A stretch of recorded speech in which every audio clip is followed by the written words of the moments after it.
والصلاة والسلام على رسول الله صلى الله عليه وسلم. اللهم وال من والى مفتنا وعاد من عاداه، وبلغه من الفتح المبين والنصر العزيز في كل زمان ومكان غاية مناه.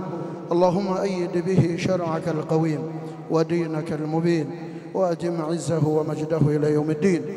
اللهم وال من والى فخامة الرئيسة تنزاني وعاد من عاداها، وبلغها من الفتح المبين والنصر العزيز في كل زمان ومكان غاية مناها. اللهم أيد بها شرعك القويم ودينك المبين، وأدم عزها ومجدها إلى يوم الدين.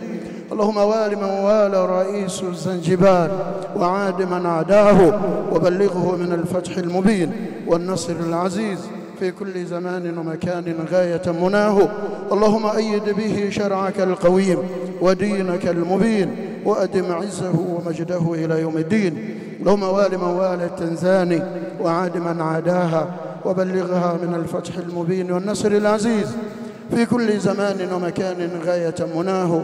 اللهم أيد بها شرعك القويم ودينك المبين. يا رحمن الدنيا ورحيمهما، ارحمنا برحمة يغنينا بها عن رحمة على من سواك. Ya Rabbi ya Karim, tunakuomba jalie utulivu mkoa wetu wa Ruvuma, upe mvua za kheri. Amin.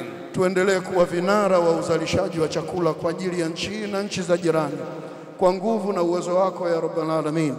Jalie mkuu wetu wa mkoa wa Ruvuma Kanali Ahmed Abbas Ahmed, wakuu wa wilaya zote, wakurugenzi, wakuu wa idara, sisi mashekhe ya Rabbal Alamin, na wana Ruvuma na Watanzania wote, tujalie kila la kheri na utuepushe na kila la kheri na kila la shari.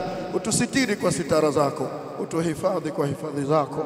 Wa sallallahu ala nabiyyina Muhammadin wa ala alihi wa sahabatihi wa sallam, walhamdulillah. Naam, sasa